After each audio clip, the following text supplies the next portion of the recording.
ये रैकी करते फिर रात को, और छोटे से लेकर के बड़े काम तक सबके ऊपर इनका अपना कब्जा कर लिया। अभी किन किन घटनाओं को अंजाम दे रहे हैं?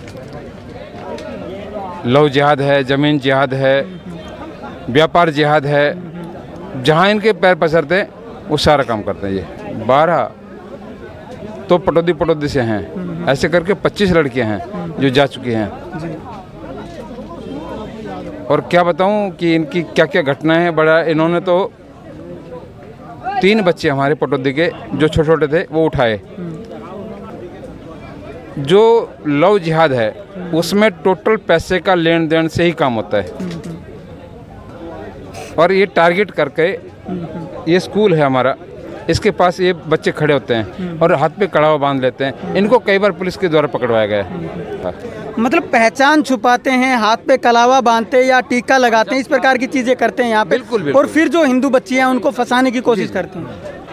नमस्कार, स्टेट न्यूज़ हरियाणा में एक बार फिर से आपका स्वागत है। और वही महापंचायत जहाँ पे हम पहुँचे हुए हैं, पटौदी के अंदर ही नरेंद्र पहाड़िया जी हमारे साथ मौजूद हैं और इनसे भी हम बात करेंगे। और यहाँ की जो आज महापंचायत हुई थी उसके कारणों का हम इनसे पता करने की कोशिश करेंगे, क्योंकि ये यहाँ के लोकल हैं, तो यहाँ ये बता पाएंगे कि एक्चुअल में जो हकीकत थी वो क्या थी। सर आप बताएं, क्या ज़रूरत पड़ी ये महापंचायत करने की? यहाँ जो लोकल जो लोग हैं जिनको हम शांति दूत बोलते हैं वो ठीक है, पर जो यहाँ से एक्स्ट्रा जो लोग बाहर के आ रहे हैं, समस्या मेन वो है। सबसे पहले जब ये यहाँ रहते थे तो फिर ये सर पे पगड़ी बांधते थे, पूरा पजामा पहनते थे।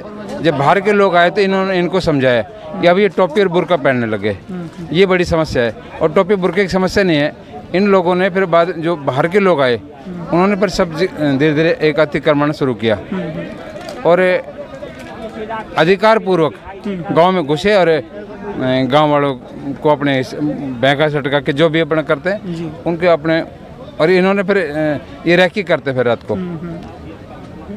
और छोटे से लेकर के बड़े काम तक सबके ऊपर इनका अपना कब्जा कर लिया। अभी किन किन घटनाओं को अंजाम दे रहे हैं?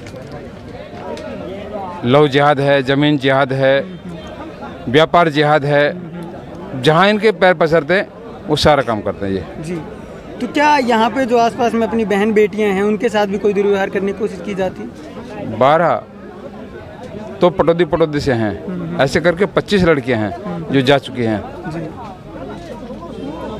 और क्या बताऊं कि इनकी क्या क्या घटनाएं हैं। बड़ा इन्होंने तो 3 बच्चे हमारे पटौदी के जो छोटे छोटे थे वो उठाए। 10-12 साल उनसे पशु कटवाए, भैंस कटवाई, गाय कटवाई, गुजरात ले जा करके वो वहाँ से भगा, फिर वो यहाँ आ गया वापस। 12 साल उनके उसमें कब्जे में रहा। तो ऐसे 3 घटनाएं घटी हैं। तो ये तो कुछ ना कुछ करते रहते हैं। तो उनके बचाव में समाज को जन जागरण के लिए हम ये सब कार्यक्रम किया है कि इनसे बच के रहेंगे और अपने आप को मजबूत संभल करेंगे, इतना ही बस। तो अब जो आज यहाँ पे महापंचायत हुई थी उसके अंदर क्या निर्णय लिए गए हैं? ये सारा वही बताया कि समाज को अपने को जागरूक करेंगे, इनका बहिष्कार करेंगे। यही किस स्तर पे बहिष्कार होगा? किन किन चीज़ों को लेकर के बहिष्कार किया जाएगा? भाई जो ट्यूशन सेंटर चलाते हैं, कोई और दाएं बाएं कोई काम करते हैं तो उनसे बचना, बाहर के जो लोग हैं उनकी आईडी चेक करना, ये करेंगे अब। तो क्या यहाँ से बाहर से भी कुछ लोग हैं वो आते हैं, इनको पैसा चंदा भी देते हैं, या इस प्रकार की क्या घटनाएं हो रही हैं जो कि मरकज़ की तरफ से भी होती रहती थी लगातार, और पीछे भी कोरोना काल में भी बहुत सी चीज़ें ऐसी हुई हैं, तो क्या वो यहाँ पे हो रहे हैं? जो लव जिहाद है उसमें टोटल पैसे का लेन देन से ही काम होता है, और ये टारगेट करके, ये स्कूल है हमारा, इसके पास ये बच्चे खड़े होते हैं और हाथ पे कड़ावा बांध लेते हैं। इनको कई बार पुलिस के द्वारा पकड़वाया गया है। तो ये हरकत तो करते हैं, और इसलिए इनसे बचाव के लिए इस तरह का कार्यक्रम करना और समाज को जागरूक करना जरूरी था। मतलब पहचान छुपाते हैं, हाथ पे कलावा बांधते हैं या टीका लगाते हैं, इस प्रकार की चीज़ें करते हैं यहाँ पे। बिल्कुल। और फिर जो हिंदू बच्ची हैं उनको फंसाने की कोशिश करते हैं।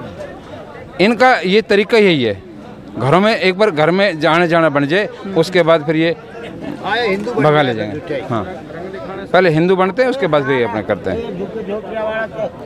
तो जो माहौल है यहाँ का वो देखते ही बन रहा है उस माहौल को आप देख सकते हैं। यहाँ पे और भी लोग हमारे साथ मौजूद हैं, तो उनसे भी हम जानने की कोशिश करेंगे। सर आप बताएं, आप भी इस महापंचायत में पहुँचे हुए हैं, तो क्या सोच करके आए थे और यहाँ आने के बाद में आप कैसा महसूस कर रहे हैं? क्या इन लोगों की जो बातें आपने सुनी यहाँ पे, तो कैसा लग रहा है आपको? किस हालात से गुजर रहे हैं लोग? देखिए, आए दिन हिंदुओं के ऊपर अत्याचार हो रहे हैं।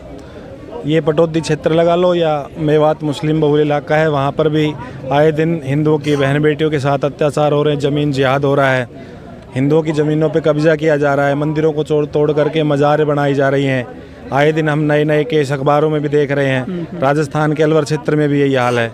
तो उसको रोकने के लिए ही आज ये महापंचायत का गठन किया था कि भाई हिंदुओं पे के बहन बेटियों पे अत्याचार ना हो, और लव जिहाद जो ये अपने नकली नाम बदल करके हिंदू नाम रख करके हमारी बहन बेटियों को एक जाल में फंसा करके उनके साथ लव जिहाद करते हैं, बाद में उनको मार काट दिया जाता है।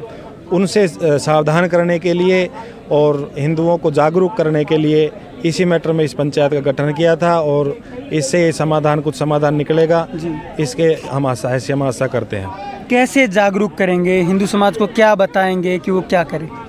हम गांव में एक कमेटी बनाने का आग्रह किया है। गांव में 10-15 लोगों की एक कमेटी बनाई जाएगी। जो गांव में ये फेरी वाले आते हैं, ये एक तरीके से रेकी करते हैं, इनकी आईडी वगैरह चेक की जाएगी। और जो गांव में और भी जो नाम बदल करके दूसरे समुदाय के लोग रह रहे हैं, उनकी भी हम जानकारी लेंगे, और अपने बहन बेटियों को भी हम जागरूक करेंगे इस बारे में। धन्यवाद। तो आप देख सकते हैं कि इन्होंने जो उपाय हैं वो भी यहाँ पे बताएं कि किस प्रकार से इस लव जिहाद से या इस प्रकार के लोगों से बचा जा सकता है, जो कि अंदर नसों तक घर कर चुका है। और यहाँ पे अगर पटौदी की बात की जाए या आसपास के एरिया की बात की जाए, तो ये एक भयंकर बीमारी का रूप ले चुका है। ये शरीर के अंदर एक कैंसर होता है, उस तरीके की बीमारी ये बन चुका है। इन्होंने बताया कि स्कूल के बाहर किस तरीके से हाथ के ऊपर कलावा बांध करके अपनी पहचान छुपाने की कोशिश करते हैं, माथे के ऊपर टीका लगाते हैं, ताकि जो वहाँ से लड़कियाँ निकलती हैं उनको ये लगे कि ये लोग हिंदू हैं, और वो इन्हीं को जाल में फंसाने की कोशिश करते हैं। उसके बाद आप देख ही पा रहे हैं कि किस प्रकार से जो घटनाएं हैं वो होती हैं, और किस प्रकार से जो लाशें हैं वो कभी सूटकेस के अंदर बंद मिलती है, तो कहीं पे फांसी लगाई हुई आपको लाशें ज़रूर नज़र आती होंगी, क्योंकि पहली घटना नहीं हुई है और ना ही ऐसी घटनाएं अभी तक रुकी हैं। बहुत ज़्यादा स्तर पे घटनाएं चली हुई हैं।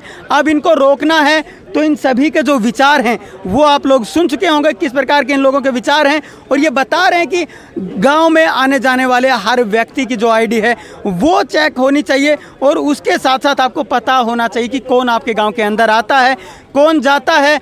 आखिरकार ये घर के अंदर पहुंचते हैं, और वहां पहुंचने के बाद में ये घर तक पहुंच बनाते हैं, और पहुंच बनाने के बाद में ऐसी ही घटनाओं को अंजाम देते हैं। तो इसी से बचने के लिए आपको सतर्क ज़रूर रहना है। नमस्कार, धन्यवाद, जय हिंद, जय भारत।